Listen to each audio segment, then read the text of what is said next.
everyone. I am Surya Rajshri and I will be taking Biology Foundation course for you. So let us first begin with the bridge course topics and then go ahead with the actual grade 9 topics. Now, getting into the first topic that is required for this year is nutrition in plants.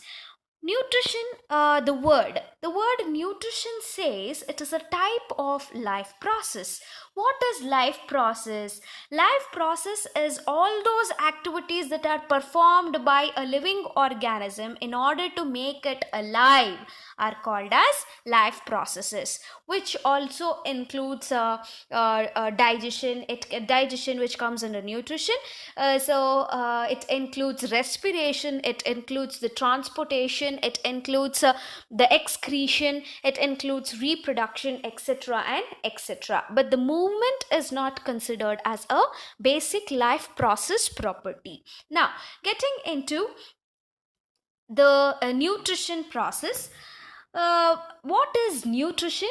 Nutrition can be defined as the life process which helps the organism to derive their energy, right? Now, from where this energy is obtained from? Energy is obtained from all the different kinds of nutrients. Now, again, nutrients is prepared, or it is obtained. The source of the nutrients for us is fruits, vegetables, and it can be the meat for the non-vegetarians, right? So basically the nutrients are obtained from the food supplies like fruits, vegetables, leafy vegetables, etc. and etc., which are again obtained from the plants. So now here we shall be studying how the nutrition takes place in the plants. We know that plants are the ultimate preparers or synthesizers of the food, right? We require the nutrition to perform all the basic activities. So nutrition can also be defined as the process that helps in the derivation of the energy to perform different body activities as well as other activities. So this nutrition can be of two types based on the synthesis: autotrophic nutrition and heterotropic nutrition. Now, what is autotrophic nutrition? Autotrophic nutrition, auto is self, right? So those organisms that derive their nutrition, that is they prepare their own food, they are called as autotrophs, and the mode of nutrition in which they prepare their own food is called as autotrophic nutrition. So example, we can give all the green plants which are capable of synthesizing their own food as examples for autotrophic nutrition. Whereas the heterotrophic nutrition, hetero is different.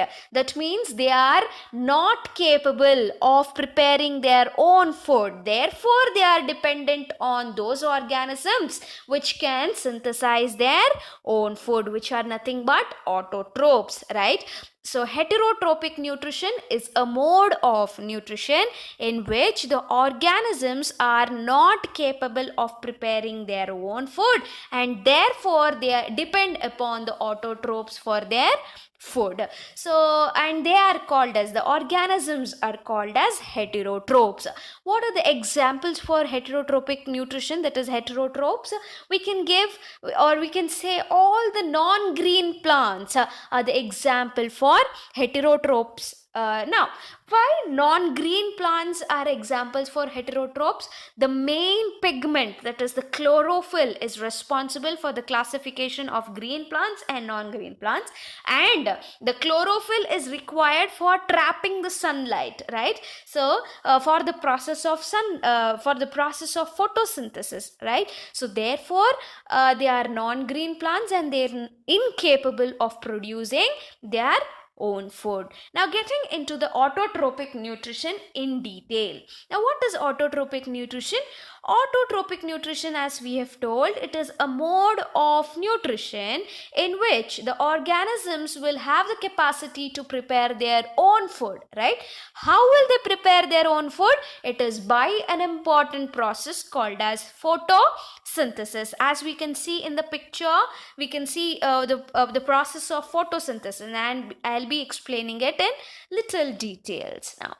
Right. Now, we told that autotrophic nutrition is only possible by the help of photosynthesis, and all the green plants can undergo this process called as photosynthesis. Where exactly this takes place? Exactly in the leaves, right? Leaves are the kitchen, we can say, for the process of production of nutrients, that is for the process of photosynthesis. So totally, for the process of photosynthesis, we require 4 important things. The first important thing is the sunlight, then comes the chlorophyll, then comes carbon dioxide, and then comes water. Now, what is photosynthesis? Photo, as we can get to know from the word itself, photo means light, synthesis is to prepare. So the process by which the green plants prepare the food utilizing the sunlight and chlorophyll is called as photosynthesis. The raw materials that are required for photosynthesis are 4 important things, that is the sunlight, carbon dioxide, water, and then the chlorophyll. So we have already told the chlorophyll is present in the green plants, right? The green pigment. Why is it required? Chlorophyll has got the capacity to absorb the sunlight, and therefore only green plants can prepare their own food. That is, only green plants can show photosynthesis. Now, from where sunlight is obtained? Sun is the ultimate source of energy. So sunlight is also obtained from the sun, right? Now, coming on to the next raw material, that is carbon dioxide. We know that all the living organisms respire, right? So while respiration, we expel out carbon dioxide and we intake oxygen. So all these carbon dioxide are taken as the raw material for photosynthesis by the green plants. Now, coming on to the next raw material of photosynthesis, which is nothing but water. So from where the water is obtained to the plant? Water is obtained to the plant from the soil, right? Soil has got the water, and those water molecules will be absorbed by the roots of the plant, and then it is given to the upper parts of the plant where photosynthesis takes place by the help of vessels, that is nothing but xylem vessels, right? So which we shall be seeing in the further classes. So this is about raw materials of photosynthesis. Now in this slide we shall be seeing the chemical equation that says carbon dioxide, 6 molecules of carbon dioxide, CO2 is carbon dioxide, reacts with 6 molecules of water in the presence of chlorophyll and sunlight to produce glucose. Glucose is nothing but a carbohydrate. So the food is formed in the form of carbohydrate and oxygen, right? So this is the chemical equation which is important, and it is a chemical reaction depicting photosynthesis. So by this process all the organisms prepare their own food, and the organisms we obtain the nutrition from the autotrophs, right? Now what happens to the other kind of organisms, that is the heterotrophs? How do they derive nutrition? They can derive nutrition by 4 types, right? It can derive their nutrition as a parasitic type, insectivorous type, saprophytic type, and then comes symbiosis, right? So they can derive their nutrition by these 4 processes. First we shall see the parasitic type of nutrition. So the best example for a parasitic type of nutrition is cuscuta, which is also called as a marble plant, right? So what happens here? parasites, the organisms, that is the heterotrophic organisms which do not have the capacity to prepare their own food, will enter into the host body, will go and sit inside the host plant and take the nutrition. They absorb the nutrition from the host plant. Such type of such type of nutrition is called as parasitic nutrition. We also have the world's largest flower bearing plant, which is called as Rafflesia. It is also a parasite. So that is called as parasitic nutrition. Now let us get into the next type of nutrition called as insectivorous nutrition.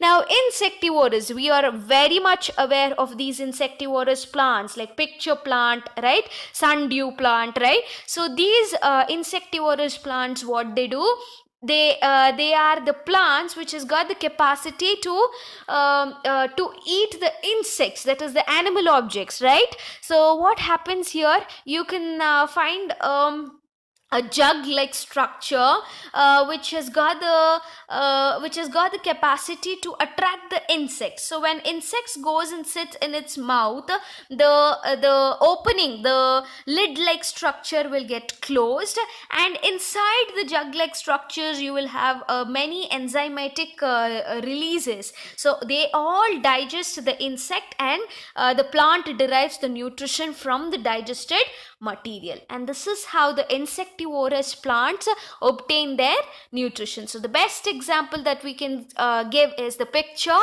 plant. Next, getting into the next type of heterotrophic plants or heterotrophs called as saprophytic nutrition. So what are saprophytic plants? We know that saprophytes are those which obtain their nutrition from dead and decaying materials, right? So they usually form on the dead plant materials or dead animals, right? So the best examples are the fungi. They will first grow on the dead and or decaying organic materials. They release certain lytic enzymes which breaks down the organic materials present in them, and those materials are intaken in the form of nutrients by the saprophytic plants. So the best examples are fungi, right? Now the next type and the last type of the heterotrophic plants that we can find are symbiotic plants or symbiosis, we can tell. What is symbiosis?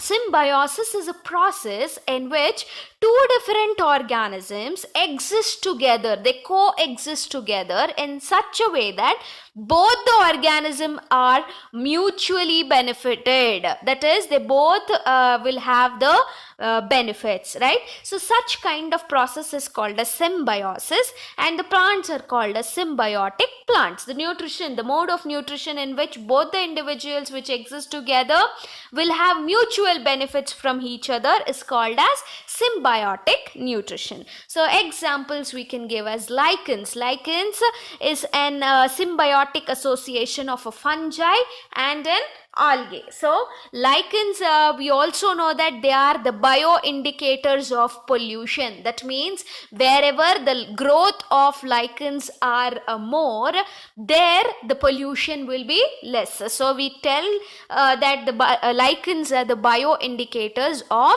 pollution. So fine. Now getting into the symbiotic plants.